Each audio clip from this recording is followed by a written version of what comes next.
기도드렸던 대로 오늘은 한 달에 한 번씩 예수님의 명령을 살펴보는 두 번째 시간입니다. 1월 달에는 예수님의 제자입니다. 우리는 예수의 제자입니다. 라는 전체적인 맥락에서 말씀을 살펴보았고, 2월 달에는 우리가 이제 제자 삼으라 하는 명령에 대해서 이야기를 나누었습니다. 지난번에 했던 그 제자 삼으라는 말씀을 먼저 짚어보고, 그리고 오늘 말씀을 좀 나누도록 하겠습니다. 예수님께서는 이 땅에 오셔서 이제 사역하실 때 자신의 목적을 전도라고 말씀하셨습니다. 그런데 여기서 말하는 전도는 어떤 사람을 설득해서 교회에 데리고 오는 것으로만 설명할 수 있는 것이 아닙니다. 우리가 전도로 가면 그 사람을 잘 설득해서 구슬려서 교회에 앉히는 것, 예수 믿게 하는 것이라고 생각할 수 있는데, 그게 틀렸다라는 것이 아니라 그것으로만 설명할 수 없는 더 풍성한 내용이 전도라는 말 속에 있다는 것이죠. 전도는 복음을 전하는 것입니다. 복음은 하나님 나라가 우리에게 왔다라는 소식이죠. 그래서 전도하는 것은 우리에게 다가온 하나님의 통치, 하나님의 나라를 선포하고 그 통치를 받고 있는 하나님의 백성이 어떠한 삶을 살아가는지 보여주어야 하며, 우리의 삶을 드러내놓고 보여주어야 하며, 그리고 그 삶으로 아직 그 삶에 들어오지 못한 사람들을 초대하는 것입니다.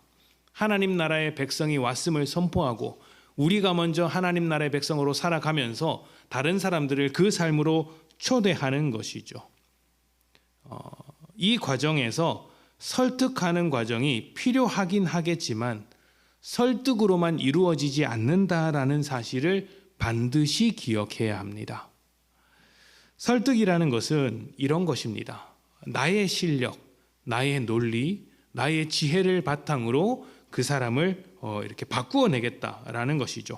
핵심이 뭐냐면 내 실력인 겁니다. 지식과 논리를 바탕으로 빈틈없이 설명하면 이것을 충분히 납득하고 예수를 믿을 것이라고 생각하는 것인데, 사실은 그렇지 않습니다. 물론 이런 설득의 과정이 아예 없는 일이라고 할 수 없습니다. 전도는 다양하게 일어나고 지식적으로 설득이 되어서 예수를 믿는 분도 꽤 많기 때문입니다. 지식과 논리 자체가 우리 신앙에 있어서 굉장히 중요한 부분이죠. 기독교는 진리를 찾아가는 것이고, 이 진리는 지식이나 지혜, 논리와 뗄 수 없는 부분이기 때문이죠. 그러나 우리는 우리의 실력으로 전도하는 것이 아니라 하나님께서 각 사람의 마음에 감동을 시키는 순간 예수를 믿는다는 것을 알고 있습니다. 그래서 설득과 전도는 다른 것이라고 할 수 있어요. 우리는 이제 설득하는 것을 전도하는 것이라고 착각을 하는데, 이것은 다른 것입니다. 그리고 전도할 때 설득이 필요하기도 하지만 설득만으로 이루어지는 것이 아니고, 때로는 설득하지 않았음에도 불구하고 저절로 예수를 믿는 경우도 있더라는 것이죠. 자, 그렇다면 이 과정에서 우리가 드는 궁금증은 바로 이런 것이죠. 우리의 실력이 필요하지 않다면 하나님은 왜 전도를 우리에게 맡기신 것일까?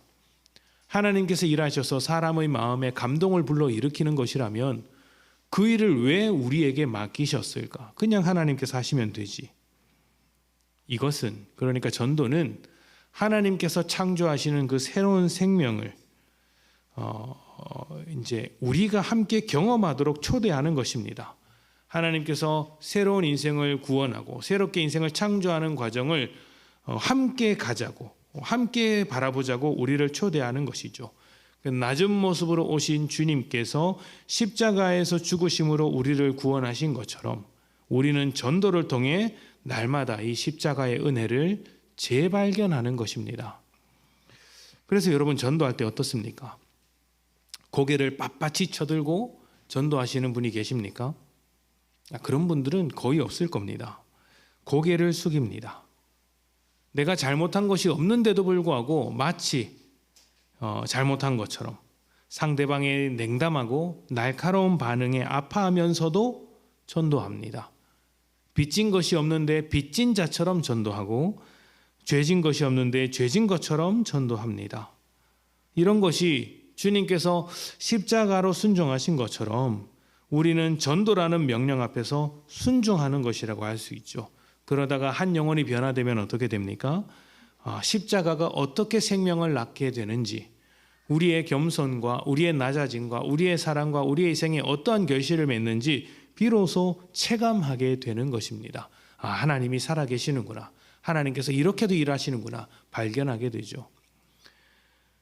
살아있다라는 것은 성장한다는 것과 다르지 않습니다. 같은 말이죠.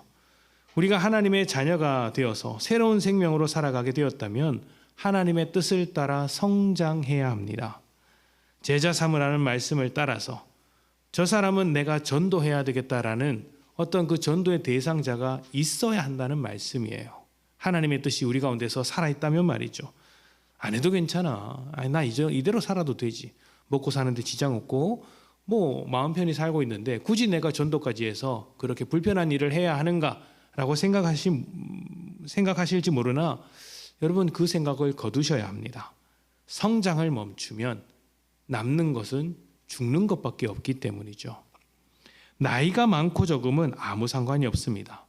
나이가 많아도 성장해야 할 것은 많습니다. 성품이 성장해야 하고 겸손히 성장해야 하죠. 성장하는 인생이 되어야 합니다. 그리고 무엇보다 하나님의 자녀들은 하나님의 뜻 가운데서 성장해야 합니다. 그리고 그 결실이 어떤 영혼을 새롭게 창조하는 복음의 열매로서, 전도의 열매로서 나타날 수 있다는 것이죠. 여러분, 전도 대상자를 정하시고 그를 위해서 날마다 기도하십시오. 가족이든 주변의 이웃이든 친구든 직장 동료든 전도 대상자를 정하십시오. 쉬워 보이는 사람 정하지 마십시오. 대부분 전도 대상자를 정하라고 하면 부모님들은 자식을 정하는 경우가 많습니다. 왜 그러냐면 내 뜻대로 할 수 있거든요. 물론 머리가 좀 커진 자녀들은 그렇게 못하지만 내 자식이 예수 믿도록 내가 하겠습니다라고 말씀하시는 경우가 많습니다. 어려운 경우도 있지만 대부분 좀 쉽기 때문에 그렇게 정하시는 부분도 있는데 또 자주 만나기 때문에 그렇겠죠. 그런데 그런 사람들보다 아무리 말해도 듣지 않는 사람을 전도 대상자로 정하십시오. 쉬워 보이는 사람은 다른 사람들에게 맡기고 다른 사람이 하도록 하고 우리는 어려운 사람을 위해 도무지 변화되지 않을 것 같은 사람을 위해서 기도하며 전도 대상자로 삼는 것입니다. 왜냐하면 우리의 실력으로 할 수 있는 일이 아니라고 우리가 인정하기 때문입니다. 하나님께서 하실 일 아닙니까? 내가 실패해도 설령 내가 복음을 전했을 때 그 사람이 듣지 않아도 하나님께서 우리에게 책임 추궁을 하지 않습니다. 오히려 잘했다고 하십니다. 그리고 그 돌같이 굳은 마음들, 변화되지 않을 것 같은 마음들이 변화되면 어떻게 됩니까? 하나님께서 이렇게도 일하시는구나 발견할 수 있게 되겠죠. 변화되지 않을 것 같은 사람이 변화될 때 그 사람에게 꾸준히 전도했던 사람은 하나님의 일하심을 더 크게 발견할 수 있습니다.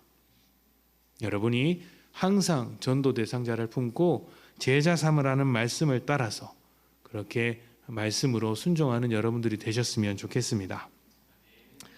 자, 기도하고 계시죠? 전도 대상자를 위해서. 이럴 때 아멘이 나오면 얼마나 좋겠습니까? 네. 자, 오늘은 제자 삼으라는 말씀에 이어서 사랑하라입니다. 사랑은 기독교에서 가장 중요하게 생각하는 가치 중에 하나입니다. 하나님의 모든 활동을 사랑이라는 한마디로 요약할 수 있을 정도이고요. 또 성경에는 하나님은 사랑이시다라고 해서 하나님과 사랑을 등치시키는 말씀도 있습니다. 그래서 하나님께서 사람에게 요구하시는 것도 사랑입니다. 오늘 말씀은 사랑에 대한 유명한 두 가지 명령을 소개하고 있는데요. 첫째는 하나님을 사랑하는 것이고 둘째는 이웃을 사랑하는 것, 사람을 사랑하라는 것입니다. 자, 이 두 가지를 같이 좀 살펴보겠습니다. 먼저 하나님을 사랑하는 것입니다. 말씀을 봅시다. 마태복음 6장 24절입니다. 우리 함께 읽어보겠습니다. 시작. 한 사람이 두 주인을 섬기지 못할 것이니 혹 이를 미워하고 저를 사랑하거나 혹 이를 중히 여기고 저를 경히 여김이라. 너희가 하나님과 재물을 겸하여 섬기지 못하느니라. 아멘. 예전에 드라마에서 굉장히 유명한 대사가 하나 있었습니다. 사랑이 죄는 아니잖아. 이런 대사입니다. 알고 계시죠? 그러면서 그 남자 주인공이 뭐라고 덧붙였냐면 두 사람을 동시에 사랑하게 되었다라고 합니다. 이 사람도 사랑하고 저 사람도 사랑하는 게 죄는 아니잖아. 이렇게 말을 하는 것이죠.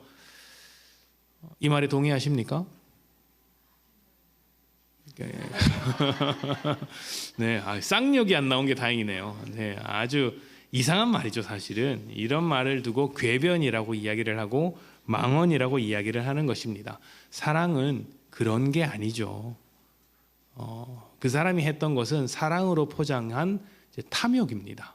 사랑은 그런 것이 아닙니다. 하나님과 재물을 겸하여 섬길 수 없고 둘 중에 하나만 선택해야 합니다. 왜냐하면 하나님과 재물은 서로 정반대의 삶을 요구하고 있기 때문입니다. 하나님께서 요구하시는 삶은 하나님 중심으로서의 삶이고 재물이 요구하는 것은 자기를 중심으로 하는 삶입니다. 만약 둘 다 요구하고 있다면, 그러니까 하나님과 재물을 겸하여 섬기고 있다면 그것은 반드시 그런 것입니다. 필경 자기를 중심으로 신앙생활을 하기 때문에 그 두 가지를 동시에 겸할 수 있다고 생각하는 것일 것입니다. 하나님을 중심으로 한다면 겸하여 섬길 수가 없죠. 재물이 요구하는 것이 자기를 중심으로 하는 삶이고, 그래서 나를 위해 재물을 선택하는데 어느 정도냐면 하나님을 포기할 수 있을 정도로 재물을 선택하는 것입니다. 물론 그 재물이 정말 나를 위한 것인지는 다른 이야기입니다. 하나님을 포기하고 얻을 수 있는 모든 것은 죄이고 그 결과는 사망이라고 성경이 가르치고 있기 때문이죠. 돈 많이 있다고 여러분 행복한 삶이라고 생각하지 마시고 돈 많은 사람을 그렇게 크게 부러워하지 않아도 됩니다. 씨알이 안 먹히는 것 같은데 사실입니다. 그런데 이 말씀에서 우리가 보고자 하는 것은 이런 것입니다. 하나님을 사랑하는 것이 그 다음 말씀을 보면 중히 여기는 것과 같다 이렇게 이야기를 합니다. 하나님을 미워하든지 사랑하든지 아니면 경히 여기든지 중히 여기든지라는 것이죠. 그러니까 하나님을 사랑하는 사람은 하나님을 무겁게 여긴다라는 것입니다. 이것은 우리 중심에 관한 이야기겠죠. 저울을 한번 생각해 보십시오. 저울을. 한쪽에 무게를 두면 그쪽으로 기울어지지 않습니까? 하나님께 무게 중심을 두면 우리의 삶이 하나님 쪽으로 기울어지게 된다라는 것입니다.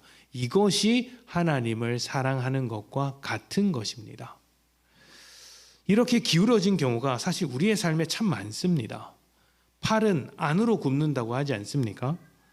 우리 집 아이와 남의 집 아이가 축구 시합을 하는데 그 시합에서 심판을 내가 보고 있습니다. 그러면 어떻습니까? 슬쩍슬쩍 아주 공정하게 심판을 보려고 하지만 슬쩍슬쩍 좀 유리하게 판정을 내릴 때도 없지 않아 있고, 설령 정말 공정하게 판정을 내린다고 해도 마음이 쓰입니다. 표정이라도 좀 이상하게 되죠. 내심 아이가 좀 잘했으면 하는 마음이 들지 않습니까? 기울어지는 것이죠. 그게 사랑이라고 하는 것입니다. 하나님을 사랑하는 것은 우리의 삶이 하나님께로 이렇게 기울어져 있다라는 것을 말합니다. 하나님의 뜻을 마음에 무겁게 받아들이고 하나님 쪽으로 점점 기울어지는 것이죠. 그래서 어떤 선택을 할 때나 결정을 할 때 나에게 유리한 방향으로 기울이지 않고 하나님의 어떠하심이 잘 드러나는 방향으로, 하나님의 어떤 성품이 하나님의 뜻이 잘 나타나는 방향으로 결정을 하게 되더라는 것입니다. 삶이 그렇게 기울어져 있는 거예요. 요한일서 5장 3절을 한번 봅시다. 제가 봉독하겠습니다. 하나님을 사랑하는 것은 이것이니, 하나님을 사랑하는 것은 이것이니 우리가 그의 계명들을 지키는 것이라. 그의 계명들은 무거운 것이 아니로다. 아멘. 하나님을 사랑하는 것은 하나님의 말씀을 지키는 것이라고 합니다. 그리고 그 말씀은 우리가 지키기에 절대로 무겁지 않다, 힘들지 않다라고 이야기를 합니다. 삶이 하나님께로 기울어져 있는 사람은 하나님의 말씀을 따라 살아가는 것이 너무나도 당연하게 느껴진다는 것이죠. 여러분은 하나님을 사랑하십니까? 사랑하신다면 하나님의 뜻을 무겁게 받으셔야 합니다. 삶이 하나님께로 기울어져 있어야 합니다. 이것은 단순히 종교 생활을 말하는 것이 아닙니다. 예배 생활, 기도 생활에 있어서 전적으로 많이 기울어져 있어라. 그래서 새벽부터 저녁까지 교회에서 살아라. 새벽 예배도 드리고 수요 예배도 드리고 낮에 나와서 성경 공부하고 밤에 밥하고 또 교회 나와서 부르짖고 그렇게 또 새벽 예배 나오고 이렇게 24시간 교회에 매달려 살아라. 종교 생활로 가득 채우라는 말씀이 아닙니다. 그렇게 할 수 있는 분은 그렇게 해도 됩니다. 그렇게 할 수 있죠. 나쁜 게 아닙니다. 그렇게 기울어져 있는 것도 덕입니다. 그러나 그게 전부라고 생각하면 안 됩니다. 말씀드리는 것은 우리의 생활, 그 모든 순간순간마다 하나님으로 가득해야 한다는 것이죠. 다시 말씀드리면 여러분이 내리는 모든 결정 가운데 하나님의 뜻이 들어있어야 한다는 것입니다. 하물며 오늘 점심에 뭐 먹을까 하는 것에도 하나님의 뜻을 따라 결정을 하십시오. 자, 이렇게 말씀을 드리면 또 이제 금식으로 점심 메뉴를 놓고 기도하시는 분이 계실까 좀 염려가 됩니다. 주님, 제가 눈을 감고 기도하오니 오늘 점심 메뉴가 떠오르게 해 주십시오. 이런 게 아니고 아주 간단한 어떤 간단한 결정을 내릴 때에도 하나님의 자녀답게 내릴 수 있는 결정이 무엇인가라는 것이죠. 그래서 제가 자주 드는 예가 그런 것입니다. 내가 혼자서 10,000원짜리 음식을 먹는 것보다 힘든 사람을 데리고 와서 5,000원짜리 칼국수를 먹는 게 훨씬 더 낫다. 이런 식으로 결정을 하라는 것입니다. 하나님의 뜻이 사랑 가운데 있다면 그 사랑을 바탕으로 작은 일에도 결정을 내리라는 것이죠. 사랑은 명사가 아니라 동사라는 말이 있습니다. 말로 하는 것이 아니고 마음으로 하는 것이 아니고 행동으로 표현하는 것이라고 말을 하죠. 모든 결정이 하나님의 뜻 안에서 이루어지므로 하나님을 향한 사랑을 충분히 고백하는 여러분 되시기를 축복합니다. 자, 하나님을 사랑하는 것 다음에는 이웃을 사랑하는 것이 있습니다. 우리가 방금 요한일서 5장 말씀을 읽었는데 그 앞에 이런 말씀이 있습니다. 요한일서 4장 20절부터 21절입니다. 요한일서 4장 20절부터 21절 우리 함께 읽어보겠습니다. 시작. 누구든지 사람을 사랑하고 형제를 미워하면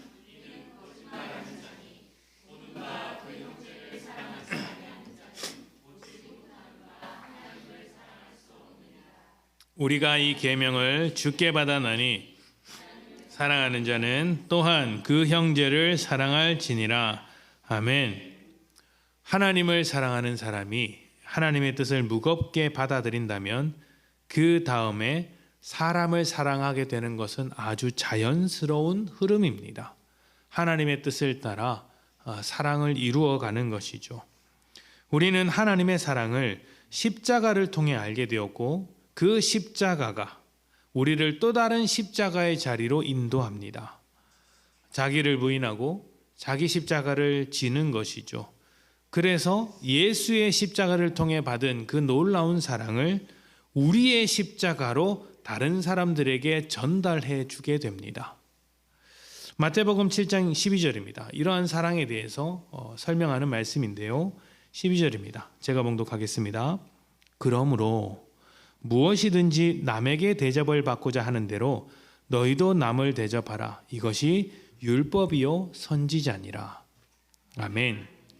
자, 남에게 대접을 받고자 하는 대로 너희도 남을 대접하라. 이 말씀을 좀 오해하는 경우가 있어요. 어떻게 오해하냐면 내가 대접받고 싶은 대로 그 사람에게 대접을 해주면 그 사람도 나를 잘 대접해 줄 것이다. 그러니까 남에게 대접받고 싶은 사람은 먼저 대접해줘라. 그러면 그 사람이 대접해 줄 것이다 라고 이해하는 경우가 있는데 그렇지 않습니다. 이 말씀에서 주의 깊게 봐야 하는 것은 그 다음 이야기예요. 이것이 율법이요 선지자니라 하는 말씀입니다. 오늘 본문에서도 똑같이 율법과 선지자의 강령이다라는 이야기가 나옵니다. 어떤 말씀이었어요? 하나님을 사랑하고 이웃을 사랑하는 것이었어요. 사랑의 관계로서 이루어진 어떤 삶이라고 할 수 있죠. 자, 이러한 삶이 마태복음 7장에서는 남을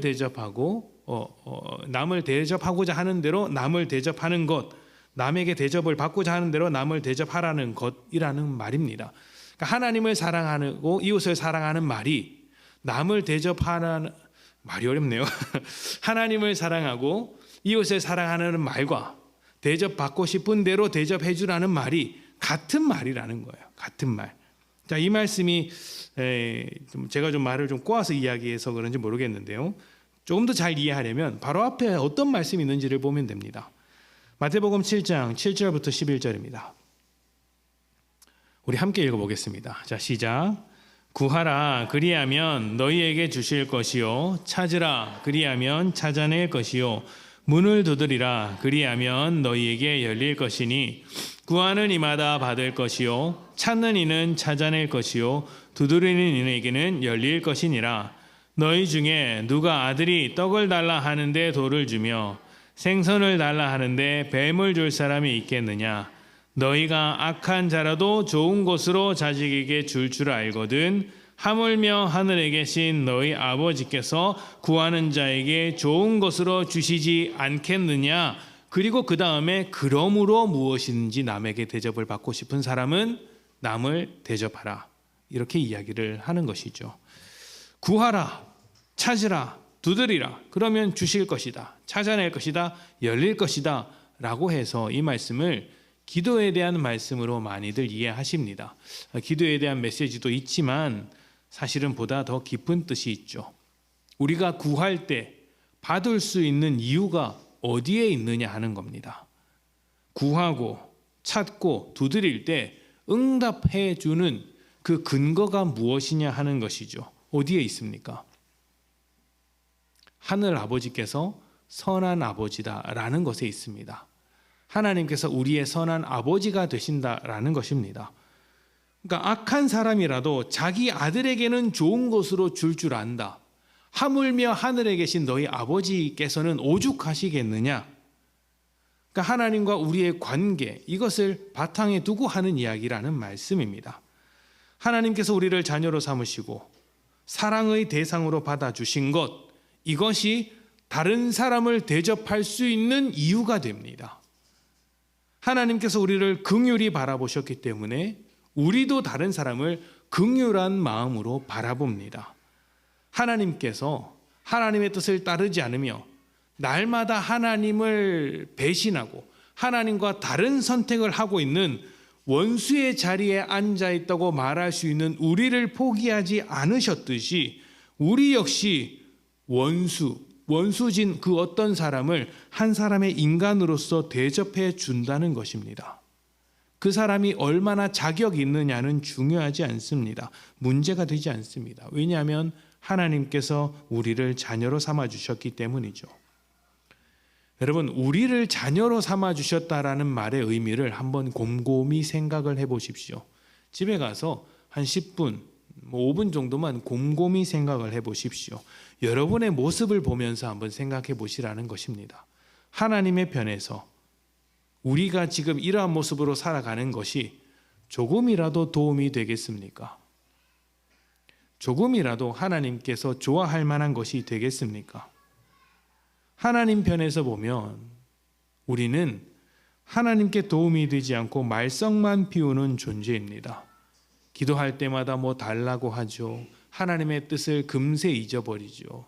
또 하나님의 뜻을 따라 서로 사랑하라고 했더니 교회 안에서조차 다투는 일이 없지 않아 있지 않습니까? 오죽하면 우리를 두고 하나님과 원수진 관계다라고까지 이야기하겠습니까?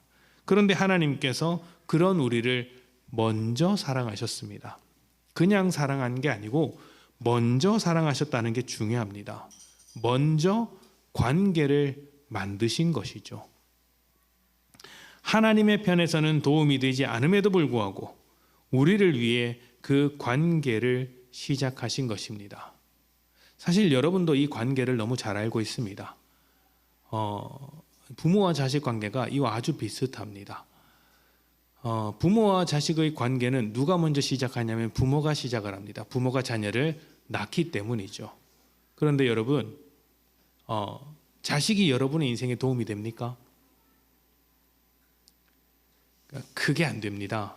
솔직하게 이야기합시다. 여러분의 자녀가 떼돈을 벌어서 여러분을 부양할 가능성이 점차 낮아지고 있습니다. 그런데도 불구하고 우리는 이 사랑을 끊어내지 못합니다. 나에게 크게 도움이 되지 않더라도 사랑하기 때문에 그냥 이 관계로서 자식에게 좋은 것을 주려고 하는 것 아니겠습니까? 요즘 세대가 이제 자녀를 잘 낳지 않는다라고 이런저런 이유를 대고 있지만 한편으로는 좀 아쉽습니다. 인간을 더욱더 인간답게 만드는 것이 사랑인데 그 사랑을 다 내어버리고 그냥 먹고 사는 문제로만 치환해버리는 것이 우리가 살아가는 게 참 각박하구나라는 생각이 듭니다. 안타까운 것이죠. 자, 중요한 것은 하나님께서 먼저 시작하신 관계라는 것이죠. 그리고 이런 사랑의 관계 안에서 하나님께서 먼저 시작하신 관계 안에서 그것을 바탕으로 살아가는 우리이기 때문에 누군가에게 하나님의 그 사랑으로 새로운 관계를 만들어 가야 하는 것입니다. 누구에게 해야 할까요? 내 마음에 드는 사람이 아니라 그 사랑이 필요한 모든 사람들에게 조건을 붙이지 말고 하는 것입니다. 그게 남을 대접해 주라는 말의 진짜 의미입니다. 요한일서 4장 7절부터 11절입니다. 우리 다 같이 읽어보겠습니다. 4장 7절부터 11절 시작. 사랑하는 자들아, 우리가 서로 사랑하자. 사랑은 하나님께 속한 것이니 사랑하는 자마다 하나님으로부터 나서 하나님을 알고 사랑하지 아니하는 자는 하나님을 알지 못하나니 이는 하나님은 사랑이심이라. 하나님의 사랑이 우리에게 이렇게 나타난 바 되었으니 하나님이 자기의 독생자를 세상에 보내심은 그로 말미암아 우리를 살리려 하심이라. 사랑은 여기 있으니 우리가 하나님을 사랑한 것이 아니요 하나님이 우리를 사랑하사 우리 죄를 속하기 위하여 화목제물로 그 아들을 보내셨음이라. 사랑하는 자들아, 하나님이 이같이 우리를 사랑하셨은즉 우리도 서로 사랑하는 것이 마땅하도다. 아멘. 하나님께서 우리를 이렇게까지 사랑하셨으니 어떻게 하라는 것입니까? 서로 사랑하는 것이 마땅하다. 마땅하다고 합니다. 다시 말하면 자기 탐욕을 채우기 위해 서로 물고 뜯는 우리를 이 세상 가운데 새로운 생명으로 낳게 하신 하나님은 이제 서로 사랑하는 관계로 만들기 위하여 자신을 내어주셨다라는 것이죠. 서로 물고 뜯고 자기만을 위해 살아가는 세상 속에서 서로 사랑하는 사람으로 만들기 위하여 하나님이 먼저 우리에게 사랑을 시작하셨다. 이렇게 말씀하고 계신 것입니다. 하나님께 드릴 수 있는 최고의 영광이 무엇일까요? 하나님께 영광을 돌려드린다 이렇게 말하지 않습니까? 최고의 영광이 무엇일까요? 우리에게 주신 하나님의 놀라운 사랑을 세상 앞에서 자랑하는 것입니다. 그리고 세상을 하나님의 사랑으로 채워가는 것이죠. 서로 사랑하는 것, 이웃을 사랑하는 것으로서 하나님께 돌려야 할 그 영광이 완성되는 것입니다. 이번 주부터 이제 2024년 목장 모임이 새롭게 시작됩니다. 목장 모임을 시작하면서 이 서로 사랑하라는 말씀, 사랑하라는 이 명령이 우리에게 정말 필요한 말씀이 아닐까 생각을 해봅니다. 목장 공동체는 하나님과 연결된 공동체입니다. 하나님을 사랑해야 하고 또 하나님의 뜻에 무게중심을 기울여 하나님의 은혜를 나누어야 합니다. 그리고 하나님의 사랑으로 서로를 사랑해야 하죠. 이러한 사랑은 목장에서 충만해야 하지만 목장 안에서만 이루어져서도 안 됩니다. 우리가 살아가는 모든 곳에서 가정과 교회와 직장과 세상 가운데서 하나님을 사랑하고 그렇게 해서 하나님의 뜻 가운데로 우리의 삶이 기울어져야 하며 기울어진 그 삶이 사람을 사랑하는 것으로 나타나야 합니다. 어려울 수 있죠. 서로 물고 뜯는 세상 속에서 사랑하기란 쉬운 일이 아닙니다. 또 우리의 사랑을 빈정되고 조롱하며 딱딱하게 반응하는 사람이 있을 수 있습니다. 그때 그 사람을 보지 마시고 우리를 한없이 받아주시는 하나님을 바라보십시오. 하나님의 사랑 가운데 우리를 내어 맡기며 그 사랑으로 채워지기를 소망하는 것입니다. 그러면 하나님께서 한 사람 한 사람을 기억하시며 보듬어 주시고 하나님께서 우리에게 주신 그 놀라운 사랑을 다시 한번 채워 주실 것입니다. 살아가는 모든 곳에서 사랑하라는 이 명령을 기억하시며 순종하고 또 삶이 하나님께로 잔뜩 기울어져서 살아가시는 복된 여러분 되시기를 축복합니다.